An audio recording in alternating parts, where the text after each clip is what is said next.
Terapia em grupo. Aonde mais funciona? Bibo, a psicoterapia em grupo, ela absorve em média de 5 a 10 pessoas por grupo, né? As pessoas não me conhecem, vêm até meu consultório, fazem uma entrevista e após essa entrevista eu vou formando grupos. Amanhã é dia 1º de maio, dia do trabalhador. Então ocorreu-me que você que normalmente gostaria de se tratar comigo e que não dispõe de um numerário suficiente, através da psicoterapia em grupo, você vai pagar uma 10ª parte de uma consulta. Desta maneira, você vem até o grupo, interage com o grupo e fala das suas ansiedades, das suas angústias, daquilo que lhe faz sofrer. O grupo interage, Bibo, como se fosse uma energia que corre entre o grupo. E o impressionante, que mais impressiona, é que as pessoas revelam que saem razoavelmente satisfeitas, quase como se estivessem se sentindo curadas, ao relatar o seu problema e a interagir com o grupo. E isso é fantástico. O grupo em si faz autocura. Eu participo como mediador no grupo. E quando vejo que tem uma pessoa muito sofrendo... A pessoa coloca para fora o problema? Ela exacerba, fala dos seus problemas, e aquele que está mais angustiado, falando dos seus problemas, o grupo interage. E quando, por acaso, a pessoa extrapola e começa a chorar e se sente mal, bem, aí eu retiro do grupo, levo uma sala separada, tendo ela individualmente, e trago de volta para o grupo já razoavelmente satisfeito. E isso é muito bom, isso é fantástico. Problemas tipo o quê? Mágoas, drogas? Não? Ansiedade, drogas, aí nós temos que fazer um grupo só de droga, né?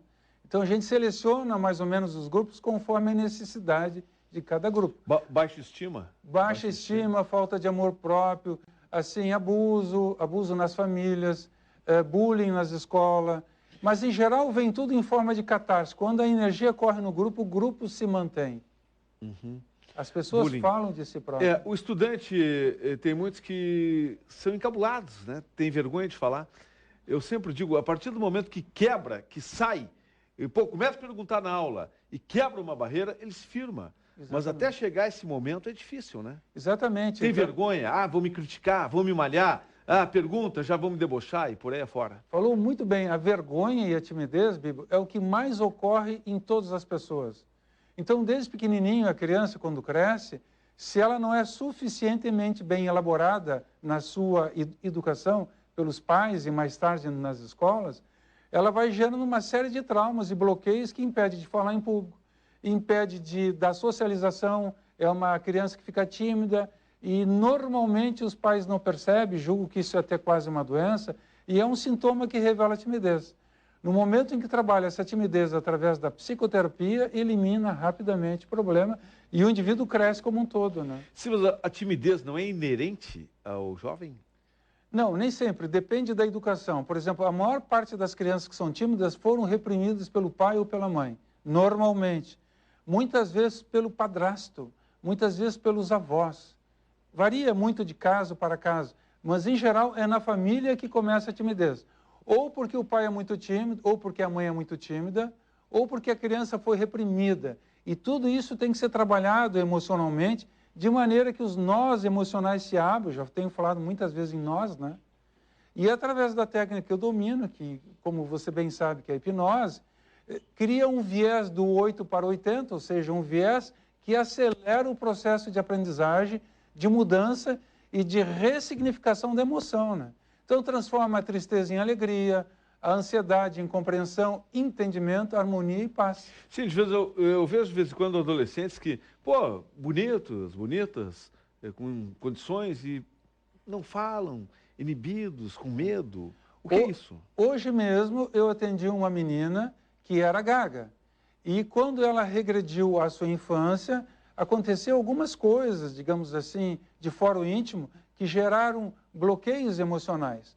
No momento em que ela, regredindo mentalmente, lembrou dos seus bloqueios, o que aconteceu? Ela ressignificou, fez um novo entendimento, elaborou aquela situação que para ela era traumática e que deixou de ser. A partir desse momento, a gagueira praticamente se esvaziou.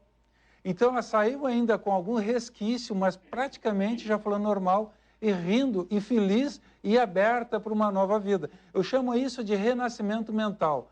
porque o indivíduo renasce para uma nova vida. Sim. Isso é maravilhoso. Bem, você tem o telefone 21 11 7780 para perguntar. Ligue para mim, porque esse assunto é bastante interessante, Sim. principalmente crianças ou adultos que estão inibidos, se sentem inferiores. Sem dúvida. Eu digo, ninguém é inferior, ninguém é mais que ninguém, porque sempre tem aqueles, em colégio principalmente, até em faculdade, aquele ou aquela metida a ser a popular, que chama hoje, né? Que querem se destacar humilhando os outros. Eu me lembro do meu tempo de colégio, tempo de faculdade, eu sempre ficava ao lado dos que eram considerados aqueles alijados. E quer ver só? Você é um como Robin é importante. Hood? Robin Hood defende Não, os não fracos. é isso. Eu acho que, tem que Isso estar do lado dos isso é que ótimo. estão... Sem dúvida. Os que, aquele ali, ele não conversa, agora tem problema. E não é bem assim. Eu vou citar um exemplo. Olha só o exemplo que eu vou dar agora. Nada contra a pessoa. Mas pessoa quieta, parada. Era colega, era dos que eu mais me dava na época.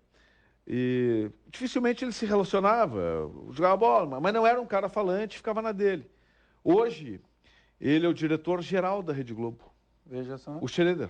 Sim. Sempre vê ali, Schroeder era meu colega de aula anos e anos, Sim. e era um cara quieto. Claro. E para ver que não é o tá agitando, fazendo barulho que vai... Sim, sem dúvida. Carlos Henrique Schroeder. Durante os 4 anos do Rosário, fomos colegas, e eu era de Cruz Alta e ele de Santo Ângelo.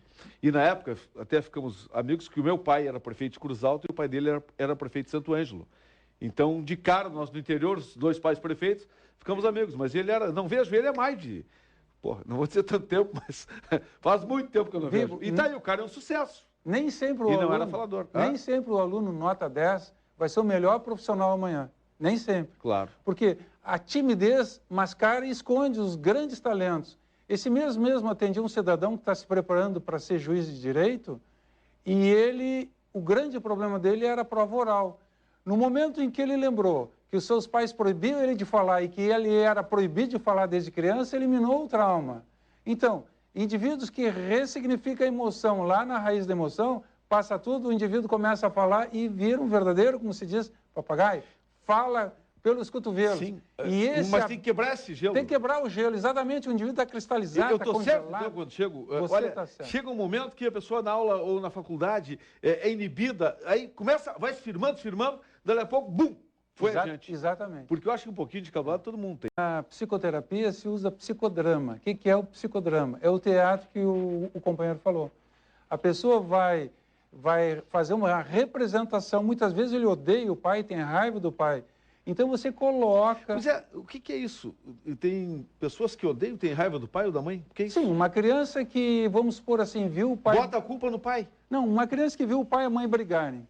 Ele inconscientemente, ele vai gerando em si uma raiva do pai, porque o pai bate na mãe, porque o pai denigra a imagem da mãe, o pai deprecia a mãe, então a criança fica com raiva do pai. Ou porque apanha surras, às vezes o pai, em vez de castigar a menina, castiga o menino, sempre o menino, ele começa a ficar com raiva do pai. Uhum. E no teatro, no psicodrama, a gente faz uma inversão de papéis e o menino se coloca no papel do pai, enquanto adulto ele consegue ver que o pai, de alguma forma, não fez por mal. E aí perdoa o pai e cessa o problema. Então o teatro também na psicoterapia é muito importante e faz crescer. E você acredita que com a hipnose também ajuda a perder? Sim. Através da hipnose, a gente consegue criar níveis de consciência, estados alterados de consciência, e o cidadão ou cidadã lembra do seu passado, lembra do seu problema e ressignifica rapidamente aquilo que lhe fazia sofrer, né?